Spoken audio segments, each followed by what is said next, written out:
नमस्कार दोस्तों, स्वागत है आपका फिर से एक नई वीडियो में। मैं हाजिर हूँ आपके सामने एक नए अपडेट के साथ। देखिए, मैंने कुछ समय पहले टीवी प्रोसेस पार्ट 1 का वीडियो अपलोड किया था और आज डीवी प्रोसेस का पार्ट 2 अपलोड किया है। ठीक है, और इसमें मैं आपके साथ एक अपना एक्सपीरियंस शेयर करूंगा और आपके लिए बहुत सारी इन्फॉर्मेशन लेकर आया हूँ। ठीक है, क्या इन्फॉर्मेशन है? CHSL 2018 का डीवी चल रहा है। 7 जुलाई को मेरा था, कल मैं डीवी देके आ चुका हूँ। ठीक है, और आपके लिए जो भी मुझसे हो सकता था सारी इन्फॉर्मेशन मैंने इस वीडियो में डालने की कोशिश करी। ठीक है, तो जिनका डीवी अभी बचा हुआ है, स्पेशली सीआर रीजन वाले के लिए बात कर रहा हूँ, जिनका डीवी बचा हुआ है सीआर रीजन वालों के लिए, वो इस वीडियो को ध्यान से सुने, आपके लिए बहुत हेल्पफुल रहेगी ये वीडियो। ठीक, चलो मैं आगे बढ़ता हूँ। अगर आप इस चैनल को पहली बार विजिट कर रहे हो तो आप इस चैनल को सब्सक्राइब कर सकते हो। बहुत ही ज्यादा अपडेट आपको मिलते हैं इस चैनल से। ठीक है, एसएससी लेटेस्ट अपडेट मैं देता हूँ। उसके साथ साथ आप ये मेरा टेलीग्राम ग्रुप है @कट ऑफ एंड डीवी, इसको आप ज्वाइन कर लीजिए। आपको बहुत सारे बच्चे डिस्कशन के लिए मिल जाएंगे। वहाँ पर डीवी और कट ऑफ से रिलेटेड सारी बातें होती हैं। वहाँ पर CHSL 2018, CHSL 2018, 19 और CGL 2019, ये सभी बच्चे वहाँ पे डिस्कशन के लिए आते हैं। और आपको भी कोई क्वेरी हो, कोई भी आपकी समस्या हो, आप इस ग्रुप में पोस्ट करके पूछ सकते हैं, आपको जरूर जवाब मिलेगा। वीडियो और मेरे एफर्ट्स आपको अच्छे लगते हैं तो वीडियो को लाइक करके आगे बढ़ना, वीडियो को अपने फ्रेंड के साथ शेयर करना, जिससे वो भी इस इन्फॉर्मेशन का फायदा उठा पाए। एसएससी और रेलवे की किसी भी अपडेट के लिए इस चैनल को जरूर सब्सक्राइब करके रखें। अब मैं आगे बढ़ता हूँ। अगर आप किसी भी कंपटीशन की तैयारी कर रहे हो तो आपके लिए बेहद इंपॉर्टेंट हो जाता है कि आप एक टेस्ट रोज लगाएं। ठीक है, और अभी परीक्षा ऐप पर ऑफर चल रहा है 50% ऑफ का। अगर 50% ऑफ आपको कैसे मिलेगा? अगर आप मेरा कूपन कोड aptitude50 यूज करते हो ट्रांजेक्शन के टाइम पे, तो आपको 50% का ऑफ मिल जाएगा। आप टेस्ट सीरीज सपोज करो 300 रुपीज की है, वो टेस्ट सीरीज आपको 150 की मिल जाएगी। ठीक है, तो ये ऑफर लिमिटेड टाइम के लिए है, आप इस ऑफर को जरूर अवेल करें। अगर आपको डेमो टेस्ट देना है तो इस वीडियो के डिस्क्रिप्शन में लिंक मिल जाएगा आपको एप्लीकेशन का। आप गूगल पे से एप्लीकेशन डाउनलोड करके एक डेमो टेस्ट देके दीजिए। उसके बाद इस एप्लीकेशन के बाद आप इसको बाय कर सकते हो। ठीक है, मैं खुद पर्सनली इसको यूज कर रहा हूँ, इसलिए मैं आपको रिकमेंड कर रहा हूँ। कूपन कोड याद रखना aptitude50 है। ठीक है, तो मैं आगे बढ़ता हूँ। और देखिए, ये मेरा एडमिट कार्ड है। नाम मेरा तुल सिंह है, आपको पता ही होगा। ठीक है, और ये सिक्योरिटी पर्पज से मैंने roll number, ticket number hide और अपना फोटो हाइड कर रखा है। देखिए, ये मेरी देखिए, ये मेरा डेट ऑफ वेरिफिकेशन था 7 जुलाई 2021, यानी कि कल। ठीक है, और जो मेरी टाइमिंग्स थी वो थी 9 बजे, यानी कि पहला बैच था मेरा और बैच नंबर क्या था मेरा 1। ठीक है, ये मेरा एडमिट कार्ड है। सेंट्रल रीजन का मेरा सेंटर पड़ा था प्रयागराज। ठीक, अब मैं और आगे बढ़ता हूँ। आगे बढ़ने से पहले मैं आपसे कुछ चीजें डिस्कस कर लूँ जो बहुत ही इंपॉर्टेंट है। देखिए, किसी भी एग्जाम को क्वालिफाई करने से पहले कुछ बातें जरूर ध्यान रखनी है आपको, जिसमें कि सबसे मेन बात क्या है कि सबसे पहले सेंटर पे टाइम से पहुंचो। वही चीज मैंने लिखी है कि ट्राई टू रीच, एक मिनट पेन चेंज कर लेता हूं।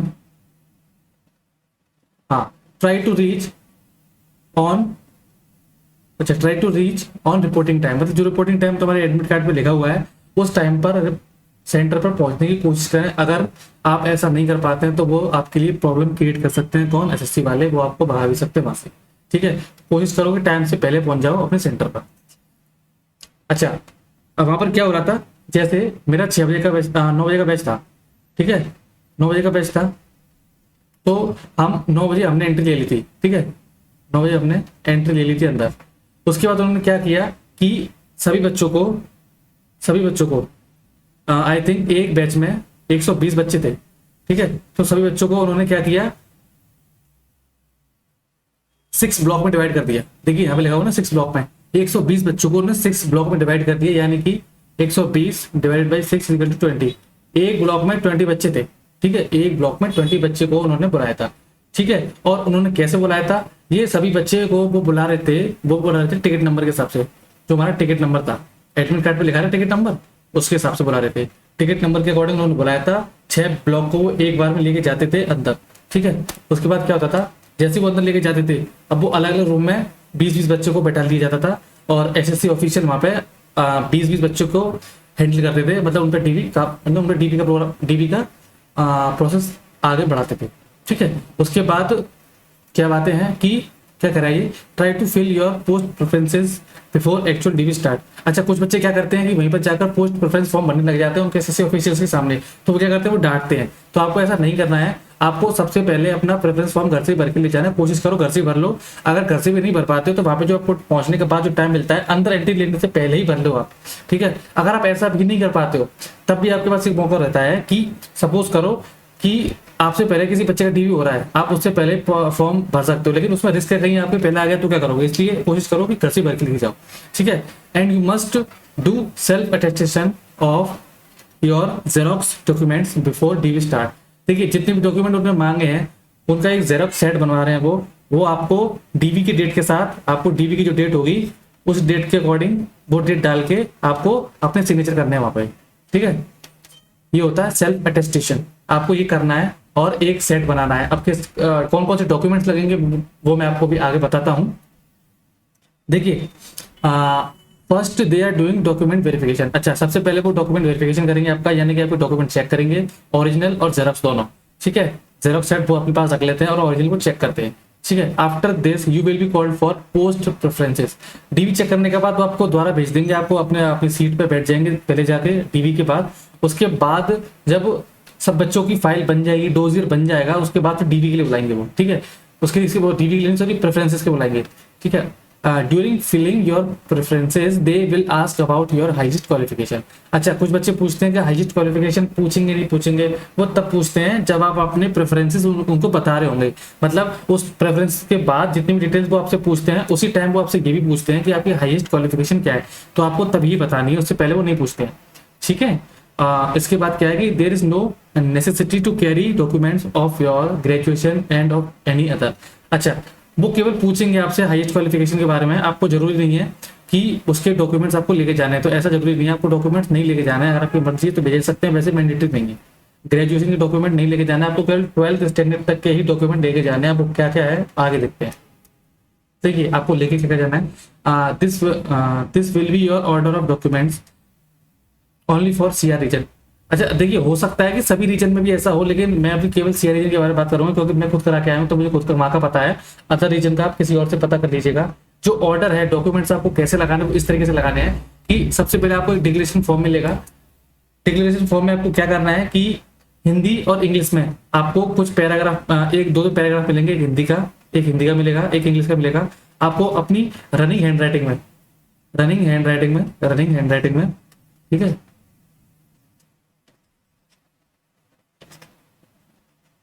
आपको वो लिखना है। रनिंग हैंडराइटिंग में आपको वो लिखना है, ठीक है। उसमें आपके साइन होंगे, आपका रोल नंबर होगा, आपके साइन होंगे, ठीक है, आपका रोल नंबर होगा और हाँ, और एक फोटो लगेगा, ठीक है, एक फोटो, ठीक है। फोटो जरूरी नहीं है आपका लेटेस्ट हो, ऐसा कोई मैंडेटरी नहीं बोला नहीं उन्होंने, लेटेस्ट जरूरी नहीं है। अगर आपके पास लेटेस्ट है तो ले जाना, नहीं तो पुराना भी काम चल जाएगा जो आपका एप्लीकेशन फॉर्म में लगा था, ठीक है। यहाँ तक बात आपकी क्लियर हो गई होगी। उसके बाद ये भरने के बाद आपको क्या लगाना है, 10th की मार्कशीट सर्टिफिकेट के साथ, ठीक है। उसके बाद 12th की मार्कशीट सर्टिफिकेट के साथ, ये जरूर लेके जाना है आपको सर्टिफिकेट, अदरवाइज दिक्कत हो जाएगी आपको। उसके बाद एक फोटो मैं बता दिया। उसके बाद क्या लगाना है आपको, कास्ट सर्टिफिकेट। अगर आप किसी रिजर्व कैटेगरी से बिलोंग करते हो तो आपको कास्ट सर्टिफिकेट लगाना है उस कैटेगरी का, ठीक है। उसके बाद आपको पोस्ट प्रेफरेंस फॉर्म लगाना है सबसे एंड में। कोई एडमिट कार्ड आपको उसके साथ नहीं लगाना है, एडमिट कार्ड सबसे बाद में मांगते हैं वो एंड में, ठीक है। तो आपको ये ऑर्डर रखना है, इस ऑर्डर को आपको ध्यान रखना होगा, ठीक है। आपका काफी टाइम सेव होगा। अब मैं आगे बढ़ता हूँ। हाँ, only one set of document is required and same original document they will check. देखिए, जितने डॉक्यूमेंट मैंने आपको बताया पीछे, उसका केवल एक सेट लगेगा आपका, ओनली वन सेट, ठीक है, ठीक है। जेरोक्स का एक सेट कराना है आपको और बाकी ओरिजिनल वो चेक करेंगे, ठीक है। इसके अलावा कुछ भी नहीं मांगेंगे वो आपसे। After DV and post preferences they will give 3 print out. जब आपका डीवी हो जाता है तब आपको 3 प्रिंट आउट देंगे, ठीक है, 1 2 3 इस तरीके से। इसमें आपकी सारी डिटेल्स होंगी, आप कौन सी, अगर आप कैटेगरी से हो, कौन सी कैटेगरी से हो आप, ठीक है। आपका नाम, मम्मी पापा का नाम, आपका आई थिंक और एड्रेस भी था इसमें, ठीक है, इस तरीके से आपको, और 10th का रोल नंबर, ये सारी डिटेल्स आपको फर्स्ट शीट में होंगी।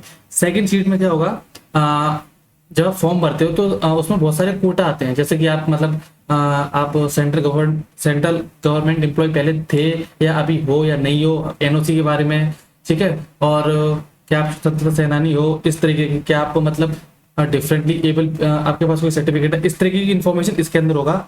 अगर आप, ठीक है, उसके बाद फिर थर्ड में क्या होगा, आपका स्टेटस होगा। जैसे कि अगर आपका सी स्टेटस है, मतलब आपका क्लियर है सब कुछ, ठीक है। और अगर आपका क्लियर हो गया, ठीक है, अगर आपका पी है तो आपको प्रोविजनल पर रखेंगे वो, ठीक है, प्रोविजनल हो गया। अगर आपका आर है तो आर का मतलब रिजेक्ट होता है, ठीक है। तो ये 3 स्टेटस मिलेंगे आपको, जिसका सी है उसका क्लियर, जिसका पी है उसका प्रोविजनल, और जिसका आर है उसका रिजेक्ट, ठीक है। लास्ट वाले पेज आपको जी मिलेगा, और यहाँ पर आपको करीब इन तीनों पेपरों में आपको 2-3 जगह सिग्नेचर करने होंगे आपके, और रोल नंबर डालना होगा जगह, रोल नंबर खाली सिग्नेचर करने होंगे और स्टाम्प लगा, आपने लेफ्ट थंब का इंप्रेशन देना होगा इसमें, 3 प्रिंट में से किसी न किसी एक जगह पर, ठीक है। तो ये तीनों प्रिंट आपको बहुत ही ज्यादा ध्यान से पढ़ने हैं, क्योंकि वो बोलते हैं कि अगर हमने आपको जो पढ़ने के लिए दिया है, अगर पढ़ने के बाद आपने सिग्नेचर कर दिए, ठीक है, तो वो ये समझेंगे कि आपने सारी जानकारी चेक कर ली है। इसके बाद अगर कोई गलती होगी तो वो जिम्मेदारी किसी बच्चे की होगी, ना कि एसएससी की। SSC will not be responsible for this, the candidate will be responsible, ठीक है। यहाँ तक बात आपके समझ में आ गई होगी, ठीक। इसमें जितनी भी जानकारी है उन पर सभी आपको टिक लगाते चलना है। अगर आपको सही है तो उसमें टिक लगाना है। अगर कोई दिक्कत है, सपोज करो उसमें कोई भी दिक्कत आ गई है, जैसे 10 का रोल नंबर गलत है, 12 का रोल नंबर गलत आ गया है, तो आपको उनको बताना है, वो करेक्ट कर देंगे, ठीक है। ये नहीं कि गलती सबमिट करा दो, वो बता देंगे, वो करेक्ट कर देंगे। मैंने भी एक बच्चे को देखा था, उन्होंने 2 बार करेक्ट करवाया था अपना, ठीक है, तो उन्होंने करेक्ट कर दिया था, ठीक है। हाँ, अब जगह वो चीज इसमें लिखी है, after dB and post preferences they will give 3 print out. Now you have to be sure that all information given by you is correct, ठीक है। मतलब जो भी जानकारी आपने दी थी वो सही है, आपने चेक कर लिया और आपने सिग्नेचर भी कर दिया, मतलब आप सब कुछ सही है, ठीक है। वो क्या करा है देखिए लास्ट में, at last your sign is given by them, ठीक है। मतलब वो उन तीनों डॉक्यूमेंट पे आपके सिग्नेचर ले लेंगे, ठीक है, उन प्रिंट आउट पे। उसके बाद क्या करा, a verified stamp of dB is given by them on your admit card, ठीक है। आपके एडमिट कार्ड को सबसे एंड में मांगते हैं, एक स्टाम्प लगा देंगे वेरीफाई की, ठीक है, वेरिफिकेशन का स्टाम्प लगा देंगे और डेट डाल देंगे, और एसएससी ऑफिशियल अपने सिग्नेचर करता है उसमें, ठीक है। इतनी बात क्लियर आ गई। हाँ, now you have completed all process. अच्छा, इस बात से इस चीज से एक बात और सुन लीजिए। सारी बातों से पहले जितने भी डॉक्यूमेंट होंगे वो आपकी एक फाइल में लगा दिए जाएंगे। वो होता है आपका डोजियर, वो डोजियर आपका फिर मिनिस्ट्री में जाएगा। जब उसका फाइनल रिजल्ट आएगा, एसएससी अपने सारे मतलब सारे अपने रिस्पेक्टिव रीजन से कलेक्ट करके सारे डोजियर फिर मिनिस्ट्री में भेज देती है, उसी को बोलते हैं डोजियर, ठीक है। सारे डॉक्यूमेंट आपके फाइल में लगा दिए जाएंगे, ठीक है। यहाँ तक बात अब क्लियर होगी। हाँ, देखिए मैंने आपको पीछे बता दिया कि सी फॉर केसेस, मतलब सी किस केस के लिए है, when there is no any issue in your document, मतलब सब कुछ क्लियर है, क्लियर स्टेटस मिलेगा आपको, ठीक है। पी का मतलब क्या है, P for cases when SSC officials consider you provisional, मतलब एसएससी ये मान लेती है कि उन्होंने आपको प्रोविजनली एक्सेप्ट कर लिया है। बाकी आपको जब जिस डिपार्टमेंट में पोस्टिंग होगी आपकी, वो डिपार्टमेंट आपका वेरिफिकेशन करेगा। अगर वहां भी आपके किसी डॉक्यूमेंट में कोई दिक्कत आती है, अब आप उसको प्रूफ नहीं कर पाते हो, तो हो सकता है वो आपका कैंडिडेट रिजेक्ट कर दे, आपको नौकरी से निकाल दे, ऐसा भी हो सकता है, ठीक है। तो ध्यान रखना इस बात का। अच्छा, आर फॉर है रिजेक्ट, मतलब एसएससी ऑफिशियली आपको रिजेक्ट कर देंगे, मतलब वो ना प्रोविजनल स्टेटस देंगे ना क्लियर देंगे, रिजेक्ट ही कर देंगे, मतलब वहीं आपकी कहानी खत्म, ठीक है। वैसे भी तक किसी को किया नहीं है, ऐसा हो भी ना किसी के साथ। इस चीज का आपको ध्यान रखना है कि डॉक्यूमेंट आपको बहुत ही प्रिसाइजली लेके जाने अपने ध्यान से, ठीक है। यहाँ तक बात आप क्लियर होगी आपके, ठीक है। तो इतनी तो बातें मैंने आपके लिए लिख के रख दी थी और आपको समझा भी दिया है। यही सब कुछ वहां पर हो रहा है, ठीक है। तो मुझे कितना टाइम लग गया था डीबी खत्म होने में, स्टार्टिंग से लेके एंड तक मेरा 9 बजे मेरी रिपोर्टिंग हो गई थी, ठीक है, 9 AM पे। और मेरा जो सब कुछ हो चुका था, मतलब मुझे वैसे तो मुझे लगभग 11 बज गए थे, 11 बजे फ्री हो गया था, ठीक है। तो उन्होंने मुझे 11:15 पे छोड़ दिया था, ठीक है। लगभग कह सकते हो 2 से ढाई घंटा लग रहा था मुझे, 2 से ढाई घंटा लगा था मेरा डीबी कंप्लीट होने में। और उसके बाद जो सेकंड और थर्ड और फोर्थ बैच थे ना, उनमें टाइम कम लगा था, क्योंकि फर्स्ट टाइम में टाइम ज्यादा लगता है, क्योंकि हो सकता है सर्वर दिक्कत देता है, बहुत सारी अरेंजमेंट करने होते हैं स्टार्टिंग में उनको, तो स्टार्टिंग में टाइम कम लगता है। और बाकी जो 3 बैच होते हैं लेटर ऑन वाले, बाद वाले, उनमें टाइम कम लगा था, 1.5 घंटा भी लगा था किसी में, और किसी में 1 घंटा भी लगा था, सॉरी 1 घंटा, ठीक है। तो ये प्रोसेस था सारा, इतना टाइम लगा था, इतनी सारी बातें थी। अब इस वीडियो के साथ साथ और बताने के साथ साथ मैंने कुछ पिक्चर भी शेयर करना चाहता हूँ आपके साथ। उन पिक्चर को आप देख लीजिए। मेन लीजिए सिया रीजन इलाहाबाद वालों के लिए है, प्रयागराज वालों के लिए है, अदर रीजन वाले इसको ना देखें, केवल उन्हीं के लिए है, ठीक है। देखिए, अच्छा ये आपका एंट्री गेट है, देख लीजिए ऊपर ये बैंक ऑफ बड़ौदा का, इसके अंदर बैंक भी है।